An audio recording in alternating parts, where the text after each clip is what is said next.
So even after I removed the exhaust on RealHawk, no restriction whatsoever, all we got was one tire fire. I mean, it was sweet one tire fire, but what I want is a fully locked, sweet, smoky burnout. And the 4-liter in this Jeep is just not gonna do it. It's tired, it's dead, so it's time for a motor swap. And I know we've been teasing you guys, and you had some speculation of what we're gonna run, maybe an LS, maybe a 4BT, but we're actually gonna run the motor that I've wanted to run for a long time, and I've never got the opportunity. So we're keeping it inline 6, we're keeping it Jeep, and we're running a 4.7 liter stroker.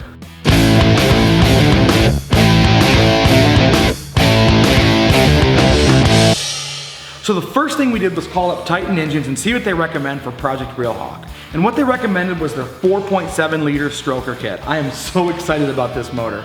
What Titan does is they take a factory 4-liter block and totally recondition it. For us, they bored it 40 over with Keith Black pistons, added forged rods, a Titan Performance crank, and an ARP stud kit.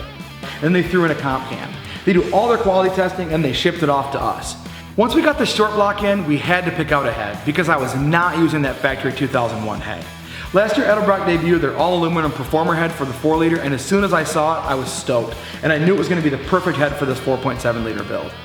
So what Edelbrock did was they redesigned this head from the ground up. And the first thing they looked at was flow.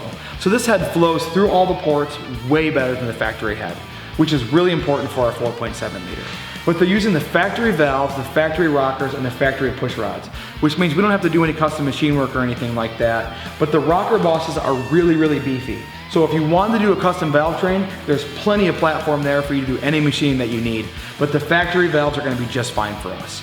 On the combustion chamber side, they upgraded to a more modern heart-shaped design, which is more efficient burning the fuel, which is going to also be important for the compression ratio of the stroker that we have.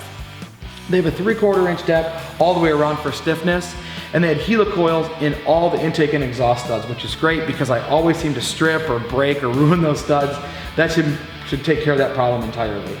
But you know, to make power, what we have to do is get it in the Jeep. So if we're gonna do a dyno run with this, we probably should do it with it in the Jeep. So let's get out that old piece of garbage and get the new hotness in so I can do ridiculous, ridiculous smoky burnouts.